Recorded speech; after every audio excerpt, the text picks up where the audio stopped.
Vocês viram a entrevista do Lula para o jornal O El País? Essa foi uma entrevista concedida para o El País ontem, enquanto estava ocorrendo o julgamento no TRF4 sobre o sítio em Atibaia. Se vocês não viram essa entrevista, vejam, porque é uma entrevista muito boa.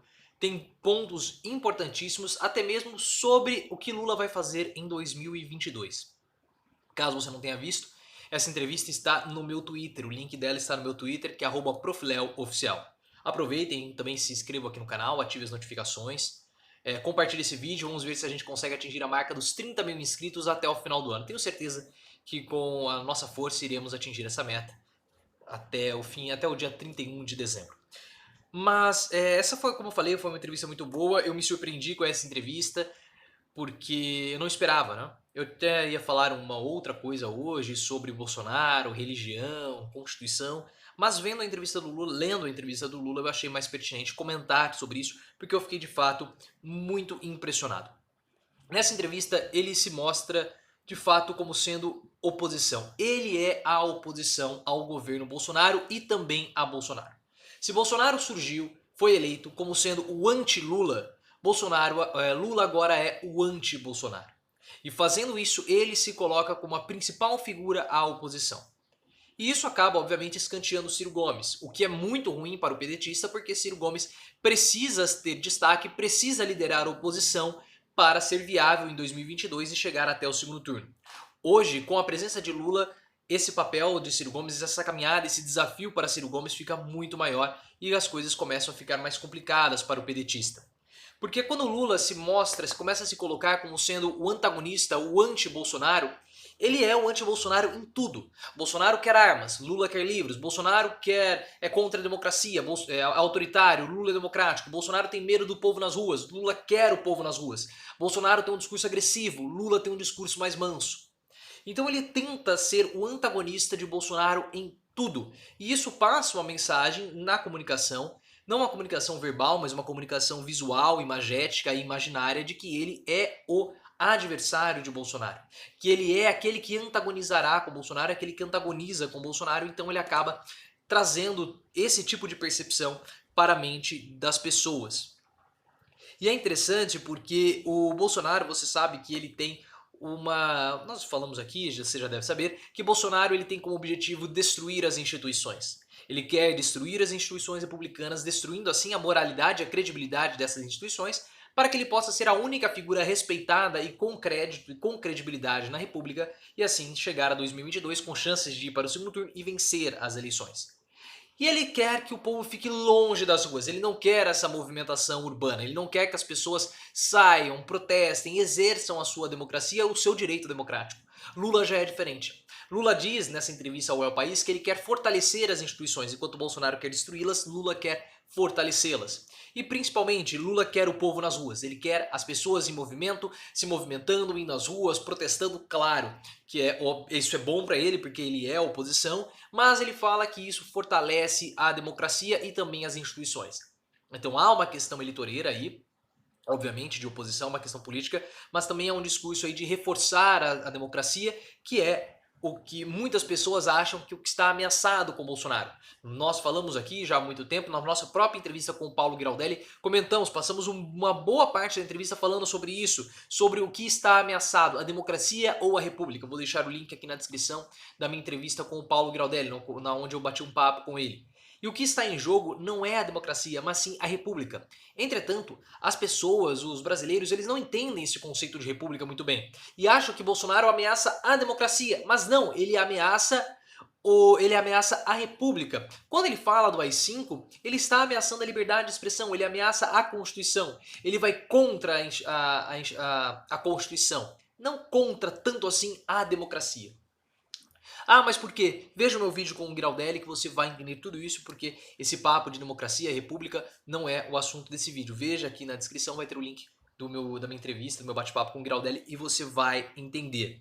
E aí ele começa a falar, né, por que o Bolsonaro tem medo tanto assim das ruas, já que ele foi um beneficiado das ruas. Ele se beneficiou na greve dos caminhoneiros, ele se beneficiou do movimento de impeachment contra a presidente Dilma Rousseff, e agora parece que ele sabe que as ruas têm força e por conta disso pretende cercear o poder das ruas, cercear as ruas. E agora começam os pontos mais interessantes da entrevista do Lula, e principalmente aqueles pontos que mostram a genialidade e a percepção de Lula a respeito da política. Lula sabe como ativar as manifestações, ele sabe como ativar os seus militantes. Ele não é uma pessoa que vai para o confronto. Lula nunca foi assim uma pessoa de confronto, de embate, talvez lá no começo, mas agora não é mais. Todos esses anos como político ele sempre foi alguém conciliador.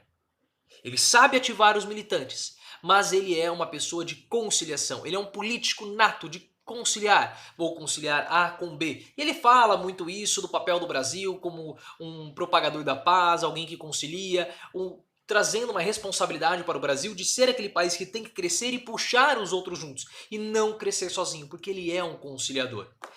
Então, sabendo desse papel como conciliador e não como alguém de confronto, mas sim alguém que pode estimular o confronto, ou melhor dizendo, ele pode estimular a militância, ele dá um argumento que não vi em nenhum outro lugar até Lula falar nessa entrevista para o El País. Ele fala da política econômica do Paulo Guedes, ele fala do governo Bolsonaro, e aí ele tem uma sacada que é uma percepção genial de Lula. Ele é um gênio da política, mesmo você não gostando dele, é algo que nós precisamos admitir. E ele fala o seguinte, que o país ainda só não quebrou nesses últimos 4 anos, e aí ele inclui desde o impeachment, e aí ele inclui o governo Temer também, o país só não quebrou por conta das reservas internacionais que foram deixadas pelos governos petistas, pelo governo dele e pelo governo Dilma. E isso é muito, mas muito inteligente. Porque agora a militância pode falar o seguinte, olha Bolsonaro, você só está tendo essa posição, você só está tendo essa tranquilidade para governar, entre aspas, né, tranquilidade mais ou menos, mas você só não quebrou o país ainda por conta do Lula, por conta dos governos petistas. Então isso é um discurso fortíssimo, um discurso muito interessante, porque ele mostra que o governo Bolsonaro é um governo que depende, só existe, só resiste, só sobrevive por conta dos governos exercidos pelo PT, por Dilma e também por ele. Então é um discurso inteligente, é um discurso forte que ativa a militância. E aí, quando ele fala sobre 2022, perguntam sobre qual vai ser o papel dele, e ele fala que o papel dele vai ser reconstruir o PT para 2020 e também para 2022. E aí perguntam para ele sobre presidência e ele diz que não vai sair como presidente. Pelo menos não nesse momento.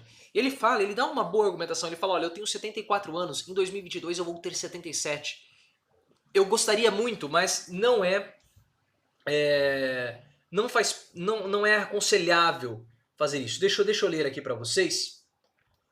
Deixa eu procurar aqui, ó. Se as condenações fossem anuladas e a inabilitação política revogada, o senhor quer ser candidato à presidência outra vez? E Lula responde, eu gostaria de não ser, porque eu já estou com 74 anos de idade. Em 2022 eu vou estar com 77 anos. Não é recomendável. Agora, eu estou com saúde, estou preparado. Se na hora que for colocar o time em campo precisar de uma ajudazinha, eu estou lá para ajudar. É claro que esse é um discurso político. Ciro Gomes falou que não seria mais candidato, agora já falou que vai ser. Bolsonaro disse que não queria a reeleição, agora vai ser reeleito, vai disputar a reeleição. Os políticos mudam os discursos a todo momento. Mas eu acho que há um fundo de verdade nisso. Eu vou terminar de ler aqui a fala do Lula e eu explico para vocês. Eu posso ser cabo eleitoral de outros candidatos. Já cumpri a minha meta como presidente. Graças à compreensão do povo brasileiro, eu me tornei o presidente da república mais importante da história desse país. É claro que ele faz uma autopromoção muito forte aqui, mas de fato ele pode ser considerado sim o presidente mais importante da história do país pela posição, pelo destaque internacional e tudo que ocorreu no governo de Lula. Mas eu acredito que em 2022 Lula já vai ter uma idade avançada, eu já venho falando sobre isso para vocês, mas não é nem por isso. Nós não sabemos como que vai estar o sentimento antipetista até lá. E ele também pode ser condenado em outros processos. Ele tem 9 processos correndo contra ele, então ele pode ser um ficha suja. Se ele falar que ele quer ser um candidato em 2022 e ele não conseguir por conta de uma ficha suja, ele pode acabar manchando a sua história. Porque agora, nesse processo da Lava Jato, do Triplex, do Guarujá, ele pode falar que houve um golpe contra ele, uma perseguição política contra ele para que Bolsonaro fosse eleito articulando com Sérgio Moro. Aí é uma coisa. Agora, em 9 processos, ao longo desses 3 anos, esses processos vão acabar rolando. Então essa argumentação da prisão política acaba enfraquecendo. E outra, ele pode perder a eleição também. E ele não quer ser derrotado nas urnas. Porque imagina para ele ser derrotado. Então, isso mancha a biografia dele. Então, Lula não quer, eu acredito que seria melhor ele não ser candidato porque ele pode acabar perdendo. Então é uma decisão sábia. Mas ele se coloca aqui como um cabo eleitoral. E aí é inteligente. Porque Haddad era o poste de Lula. Haddad não era Lula, mas ele era o candidato do Lula. E foi Haddad que perdeu, e não Lula, as eleições de 2018. Então, mesmo Haddad sendo o candidato de Lula, e o próprio jingle falar Haddad é Lula, Lula é Haddad, Haddad não era Lula. Então quem perdeu não foi Lula, mas sim Haddad. Então ele não tem essa mancha na sua biografia, o que é bastante importante para ele, o que é muito sábio, porque ele não quer manchar a sua biografia. Então há toda uma inteligência, uma esperteza política por trás disso. E aí, por fim, ele fala o seguinte aqui, que é uma fala muito interessante também, que eu gostaria de dar um destaque. Deixa eu procurar aqui, que ele fala o seguinte. Eu me perdi aqui, peraí, deixa eu só procurar, porque ele fala aqui, ó. O El País faz a seguinte pergunta. Conheci muitas pessoas que votaram no senhor e agora não gostam do senhor. Eles estão decepcionados porque não achavam que o PT também seria corrupto. O que o senhor diria para eles? E o que acontece? Muitas pessoas de fato votaram no PT, acreditando que o PT não seria um partido que iria se corromper, não seria um partido que iria se vender para a corrupção. Porque o PT venceu as eleições de 2002 também com um discurso moralista, com aquela ideologia da classe média, e aí acabou decepcionando muitas pessoas. A Carta Capital fez um artigo bem interessante também, falando sobre a Dona Maria. Vira e mexe eu falo sobre esse artigo da Carta Capital. Eu fiz até um vídeo falando sobre isso.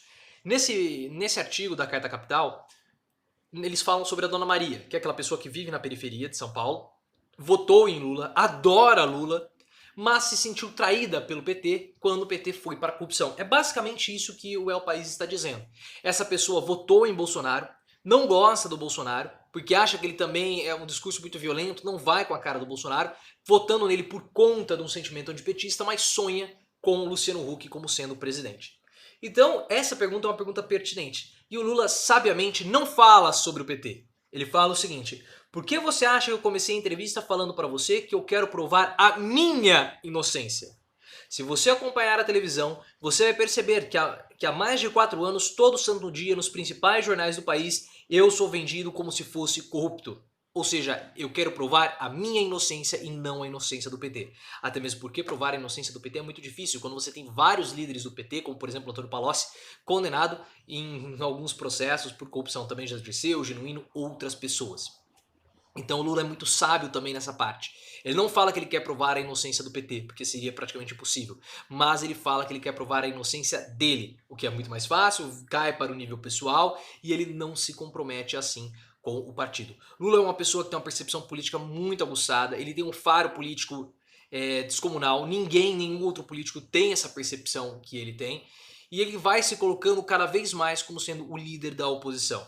O que para Ciro Gomes, obviamente, é muito ruim. E é por isso que Ciro Gomes começa a falar um discurso rumo ao centro. Lula fala de uma união das esquerdas. Ciro Gomes começa a assinalar para o centro, porque ele sabe que na hora que Lula vem, é muito difícil conter a força política do ex-presidente. Mas o que você achou dessa entrevista? Veja, essa é uma entrevista muito interessante. Você acha que o Lula está falando a verdade? Você acha que ele vai ser apenas um cabo eleitoral em 2022? Ou você acha que ele vai sair como presidente em 2022 aos 77 anos para terminar o mandato com 82, né? Porque aí começa com 78, é uma idade bastante avançada. Mas vamos ver o que vai acontecer. Deixa aqui os seus comentários, as suas opiniões a respeito desse assunto. No meu Twitter vai ter a entrevista na íntegra para que você possa ver, é @profileoficial. E também se inscreva aqui no canal e ative as notificações, porque amanhã vamos ter outros vídeos. Bolsonaro foi condenado por crimes contra a humanidade. Vamos falar sobre tudo isso, talvez até fale sobre o Piti que a Janaína Pascoal deu. Não sei se vocês viram, vejam, procurem aqui no YouTube. Mas fiquem ligados aqui no canal que amanhã nós temos outros vídeos falando sobre outros assuntos também muito importantes. Então ative as notificações, se inscreva no canal e compartilhe esse vídeo.